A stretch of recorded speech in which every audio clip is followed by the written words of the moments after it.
कहानी की शुरुआत एक अलार्म क्लॉक से होती है। इससे जो इस कहानी का मुख्य किरदार है वो जाग जाता है।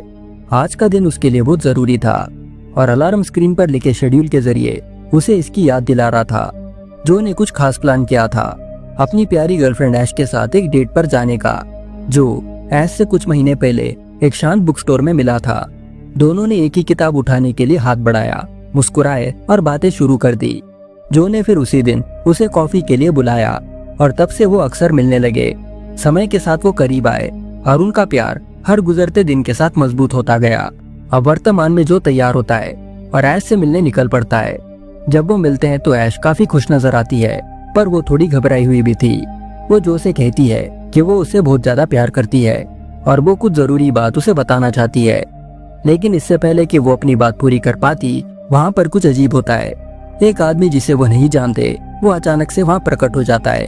वो एक अजीब से एक्सप्रेशन के साथ उन्हें देख रहा था। ऐश उसे नोटिस करती है और तुरंत डर जाती है। फिर बिना किसी वार्निंग के वो अजनबी गन निकालता है और ऐश को गोली मार देता है। ऐश जमीन पर गिर जाती है और जो उसकी तरफ दौड़ता है और उसे पकड़कर रोने लगता है। उसकी आंखों से आंसू बह रहे होते हैं। वो बोलने की कोशिश करती है लेकिन बहुत देर हो चुकी थी। गुस्से में आकर वो उठता है और उस आदमी का पीछा करने की कोशिश करता है, लेकिन वो शूटर एक पतली गली में दौड़ता है और किसी तरह गायब हो जाता है, जैसे वो हवा में वैनिश हो गया हो। जो कंफ्यूजन में रुक जाता है। वो चारों तरफ देखता है पर वो आदमी जा चुका था। कुछ देर बाद पुलिस वहाँ पर आती है और अपनी इन्वेस्टिगेशन शुरू करती है। वो इलाके की तलाशी लेते हैं और अपनी पूरी कोशिश करते हैं उस किलर को ढूंढने की, पर उन्हें कोई क्लू, कोई एविडेंस या किलर का कोई निशान नहीं मिलता। जो का दिल टूट जाता है। वो सोचता रहता है कि ऐश मरने से पहले क्या कहना चाहती थी और वो ये समझ नहीं पाता कि उस आदमी ने ऐश को क्यों टारगेट किया। ये सब सोचते हुए जो काफी बुरा फील करता है। अगले 2 हफ्ते उसके लिए काफी मुश्किल थे। उसने खुद को अपने घर में बंद कर लिया था और बाहर की दुनिया से कांटेक्ट तोड़ दिया। वो कॉल्स का जवाब नहीं देता, न कभी बाहर जाता, यहाँ तक कि वो कर्टेन्स भी नहीं खोलता। ऐश के बिना उसे पूरी दुनिया खाली लग रही थी। वो किसी से भी बात नहीं करना चाहता था। वो बस चुपचाप बैठा रहता और ऐश की आवाज, उसकी मुस्कान और उसके आखिरी पल को याद करता। एक दिन जो का पुराना दोस्त ऑलिवर, जो एक न्यूज़पेपर वेंडर था, वो उसे मिलने आता है। ऑलिवर चिंतित था। वो एक स्पेयर चाबी से जो के घर में घुस जाता है और उसके लिए कॉफी बनाता है, ये उम्मीद करते हुए कि इससे जो को थोड़ा कंफर्ट मिलेगा। पर जब जो ने कॉफी देखी, उसके हाथ कांपने लगे। वो कप उसे ऐश की बहुत याद दिला रहा था कि कैसे वो हर शाम एक साथ बैठते थे, कॉफी पीते थे और हंसी मजाक करते थे। तभी उसकी पकड़ ढीली हो गई और कप उसके हाथों से फिसल गया। वो कप फर्श पर गिरकर टूट गया और कॉफी हर जगह फैल गई। ऑलिवर चुपचाप देखता रहा। वो देख सकता था कि जो अभी भी गहरे सदमे में है। कुछ कहे बिना ऑलिवर चुपचाप वहाँ से चले जाता है, ये रियलाइज करते हुए कि जो किसी से बात नहीं करना चाहता। उसी शाम जो ने एक भयानक डिसीजन लिया। उसका दिल इतने पछतावे से भरा था कि उसने सोचा कि ऐश के साथ फिर से होने का सिर्फ एक ही रास्ता है, मतलब खुदकुशी करना। वो बाहर गया, एक गन खरीदी और घर लौट आया। वो अपने बेड के किनारे बैठ गया, अपनी गन लोड की और अपनी आंखें बंद कर ली। उसके हाथ कांप रहे थे, पर उसने सब ठान लिया था। पर जब उसने ट्रिगर खींचा तो कुछ नहीं हुआ। शॉक में आकर जो ने गन को देखा, वो गन लोडेड थी। उसने दोबारा ट्राई किया, फिर भी कोई बुलेट नहीं निकली। कंफ्यूज होकर उसने गन को काउच की तरफ पॉइंट किया और फायर किया। इस बार बंदूक तुरंत चल गई। गोली फैब्रिक को फाड़ते हुए उसके पीछे के दीवार में जा लगी। जो का दिल जोर से धड़कने लगा। उसने गन को फिर से अपनी तरफ पॉइंट किया, फिर भी वो गन नहीं चली। ये देख वो दंग रह गया। डर और गुस्से में उसने गन को विंडो की तरफ पॉइंट किया और फायर किया। ग्लास टुकड़ों में टूट गया और बाहर हवा में बिखर गया। तभी कुछ अजीब हुआ। जो फिर आगे बढ़ा और टूटी हुई खिड़की से कूद गया, पर गिरने के बजाय वो हवा में फ्रीज हो गया। उसके लिए टाइम रुक गया था। टूटे हुए ग्लास के टुकड़े अभी भी उसके चारों तरफ गिर रहे थे, फिर भी वो हवा में लटका रहा। वो आगे या पीछे मूव नहीं कर सकता था। ये देख उसका दिमाग घूम गया। कुछ भी सेंस नहीं बना रहा था। उसे ऐसा लगा जैसे रियलिटी टूट गई हो। अचानक एक जोर की बीपिंग आवाज कमरे में गूंजने लगी। उसके अपार्टमेंट का ये सिस्टम एक्टिवेट हो गया था। उसकी आवाज बार बार उसका नाम पुकार रही थी। जो की आंखें खुल गई और उसने खुद को अपनी पलंग पर पाया। वो पसीना पसीना हो गया और गहरी सांसें लेने लगा। उसे लगा कि अब तक जो हुआ वो उसका कोई बुरा सपना था। जो कि एआई सिस्टम ने अचानक उसे अलर्ट किया। उसने कहा कि उसे ऐश का एक मैसेज मिला है। उसका नाम सुनकर वो हिल गया। वो दौड़कर लिविंग रूम में चले गया, जहाँ पर गन अभी भी टेबल पर पड़ी हुई थी। पास के सोफे पर गोलियों के निशान थे। इससे वो कंफर्म हो गया कि ऐश सच में मर चुकी है। पर सबसे बड़ा सवाल ये था कि अगर ऐश सच में मर चुकी है तो उसके नंबर से उसे मैसेजेस कौन भेज रहा है। आगे जो घर से निकल गया और सड़क पर वॉक करने लगा। जैसे ही वो चल रहा था, उसने मैसेजेस चेक करने के लिए अपना फोन बाहर निकाला, पर एक अजीब सी चीज ने उसका ध्यान भटका दिया। एक औरत जो उसके पास से गुजर रही थी, उसका फेस एक पुराने टीवी सिग्नल की तरफ फ्लिकर कर रहा था, जैसे वो स्क्रीन पर रुकने के लिए स्ट्रगल कर रहा हो। तभी उसका फोन फिर से बस करने लगा। ऐश के बहुत सारे मैसेजेस की बाढ़ आ गई। कंफ्यूज होकर उसने अपने दोस्त ओलिवर से बात की और सब कुछ एक्सप्लेन किया। ध्यान से सुनने के बाद ओलिवर एक स्ट्रेंज कंक्लूजन पर पहुंचा। वो मैसेजेस सच में ऐश की तरफ से थे, पर वो प्री रिकॉर्डेड है, जो अपने आप सेंड होने के लिए सेट किए गए हैं। ऐश ने ये सब अपने मरने से पहले प्लान किया था। नर्वस होकर जो ने वीडियोस खोले। उन वीडियोस में ऐश बोल रही थी कि जो को एक लोकल बुक स्टोर में जाना होगा, वहाँ उसे उसके नाम का एक पार्सल मिलेगा और उसे तुरंत उस पार्सल को कलेक्ट करना होगा। फिर उसने शांत और सीरियस आवाज में कुछ ऐड किया, जिससे जो की धड़कन तेज हो गई। उसने कहा कि वो इस दुनिया की नहीं है। ये सुनकर जो दंग रह गया। उसे कुछ समझ नहीं आ रहा था। इसी बीच शहर के दूसरे ओर एक इंफॉर्मेशन सेंटर के अंदर एक औरत जो को ध्यान से देख रही थी। दो आदमी उसके बगल में खड़े थे। वो उसके हर मूव को ट्रैक कर रही थी। आगे हम जो को देखते हैं, जो बुक स्टोर पर पहुंच गया था। जब उसने पार्सल के बारे में पूछा तो शॉपकीपर ने उसे एक छोटा सा पैकेज दे दिया। अंदर एक बुक थी और कुछ नहीं। वही वो औरत उस पर नजर जमाए हुए थी। वो अब जान गई थी कि उसने वो पार्सल रिसीव कर लिया है। जो बाहर निकला और उस बुक को खोला, पहले ही पेज पर ऐश का एक नोट था। उसमें उसने लिखा था कि उसने सच में उससे प्यार किया था। जैसे ही जो ने उसके वर्ड्स पढ़े, उसके जज्बात उस पर हावी हो गए। उसकी आंखों में आंसू भर गए और उसके आसपास सब कुछ भारी महसूस होने लगा। उसने पढ़ाई जारी रखने की कोशिश की, पर उसकी विजन ब्लर हो गई। वो फोकस नहीं कर पा रहा था। इसलिए उसने डिसाइड किया कि वो घर जाकर बाकी बुक को पढ़ेगा। वो वहाँ से निकलने लगा, क्योंकि वो जल्द से जल्द अपने घर पहुँचना चाहता था। पर रास्ते में उसने अपने पीछे एक आदमी को नोटिस किया। वो आदमी जो को बारीकी से देख रहा था और उसी औरत को अपडेट्स दे रहा था, जिसे हमने इंफॉर्मेशन सेंटर पर देखा था। वो जो की हर मूव को ट्रैक कर रही थी। अपडेट सुनने के बाद उसने अपनी स्पेशल टीम को एक ऑर्डर दिया। उन्हें जो को मार के उससे वो बुक ले जानी होगी। उसके टीम के एजेंट्स तेजी से मूव करने लगे। जो महसूस कर सकता था कि यहाँ पर कुछ तो गलत है। उसने आसपास देखा और रियलाइज किया कि उसके पीछे एक से ज्यादा लोग हैं। पैनिक उसमें भर गया। वो अपने अपार्टमेंट में घुस गया और ऊपर अपने फ्लोर तक भागा, ये आशा रखकर कि उनके पकड़ने से पहले वो अपने रूम तक पहुंच जाएगा। पर उन आदमियों में से एक अभी भी ठीक उसके पीछे था। जो को अपने फोन पर एक मैसेज मिला। ये मैसेज ऐश की तरफ से था। मैसेज में उसने वार्न किया कि जो लोग उसका पीछा कर रहे हैं वो उसे मारना चाहते हैं, इसलिए उसे तुरंत वहाँ से निकलना होगा। जो ने एक सेकंड भी वेस्ट नहीं किया। वो अपने रूम में भागा और डोर को बंद करने की कोशिश की, पर अटैकर ने अपना पैर दरवाजे में फंसा दिया था। जो दरवाजा बंद करने के लिए स्ट्रगल कर रहा था, तभी उस आदमी ने शूटिंग करना शुरू कर दिया। जो ने तुरंत टेबल से अपनी गन उठाई और काउच के पीछे छुप गया। कुछ समय बाद वो अटैकर घर के अंदर घुस गया। जो ने फायर किया, पर गोली मिस हो गई। अटैकर ने शूट करने के लिए अपना वेपन उठाया, पर तभी कुछ अजीब हुआ। जो की बॉडी अपने आप मूव करने लगी। उसका शरीर इतना ट्विस्ट हुआ, उसके हाथों से अपने आप गोली चल गई और वो किलर मर गया। जो शॉक हो गया, वो समझ नहीं पाया कि ये कैसे हुआ। फिर उसे एक और आदमी अपार्टमेंट के बाहर दिखाई दिया। दूसरा किलर अंदर आ गया। जो ने इस बार गन यूज नहीं की, इसके बजाय वो हैंड टू हैंड फाइट करने लगा।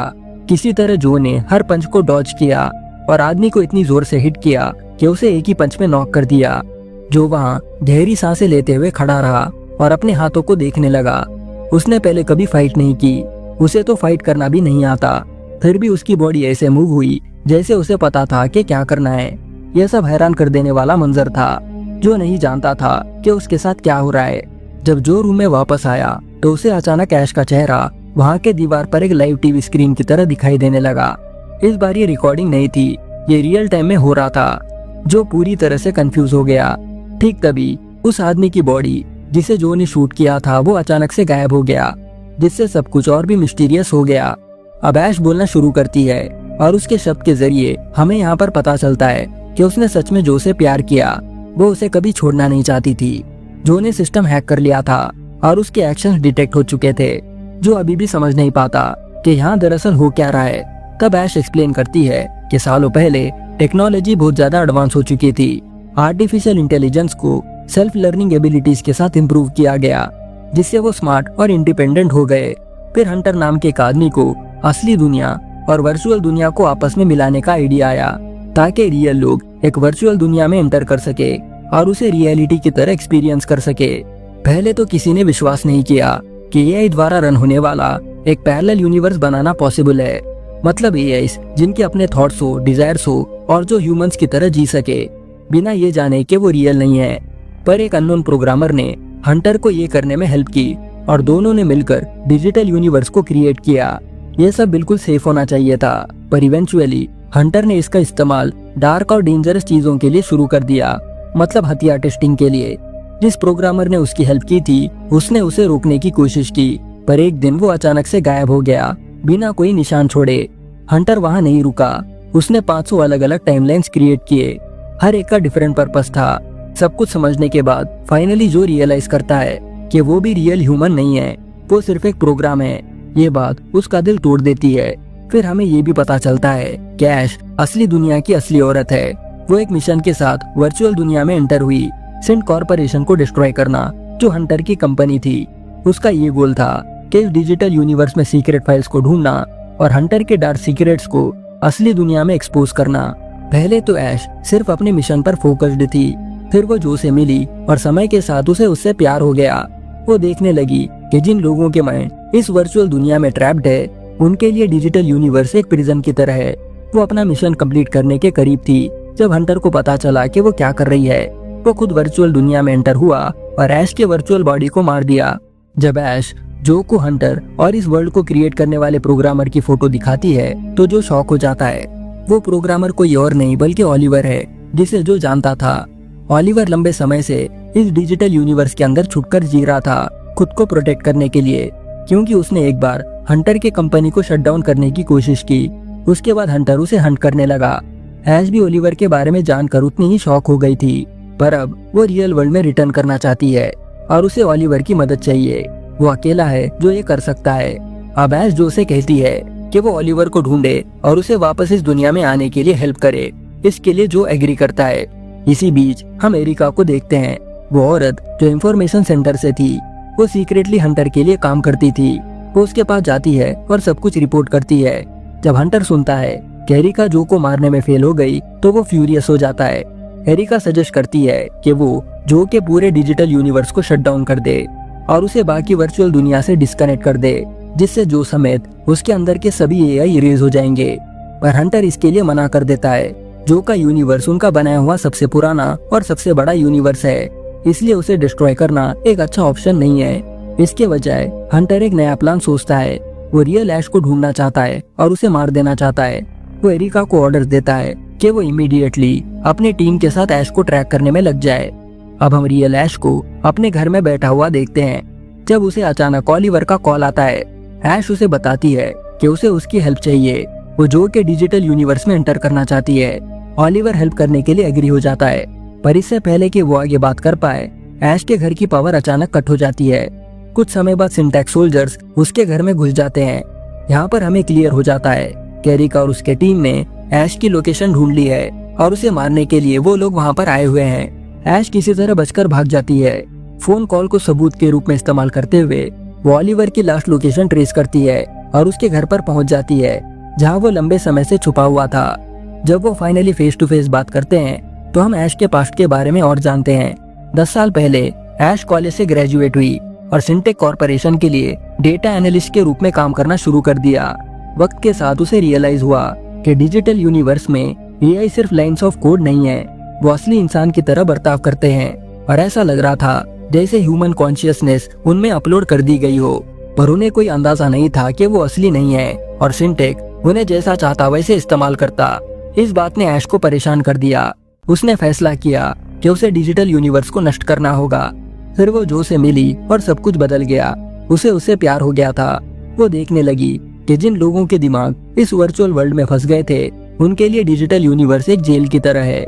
ऐश के कुछ दूसरे प्लान्स भी थे, पर जो के लिए उसके प्यार ने एक चीज के लिए मजबूर कर दिया, उसी की दुनिया में उसके साथ जीना।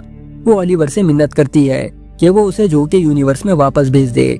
उसको जो से कितना प्यार है ये देखकर ओलिवर सहमत हो जाता है। वो जरूरी कोड लिखता है और चुपके से ऐश को ट्रांसपोर्ट करता है, वो भी जो के यूनिवर्स में, उसी जगह पर जहाँ उसने एक बार जो को छुपाया था। इसी बीच सिंटेक में वापस हंटर अपनी स्क्रीन पर डिजिटल यूनिवर्स के कोड को देख रहा होता है। वो चेंजेस को ध्यान देता है और एहसास करता है कि ओलिवर खेल में वापस आ गया है। जब जो ऐश से दोबारा मिलती है तो जो का दिल टूट जाता है। अब वो जानता है कि वो सिर्फ एक एआई है, तो उसे लगता है कि उसके बारे में कुछ भी असली नहीं है। पर ऐश उससे कहती है कि चाहे कुछ भी हो, वो सच में उससे प्यार करती है और उनके भी जो कुछ भी है वो रियल है। वो वादा करती है कि वो उसके वर्ल्ड में उसके साथ रहेगी।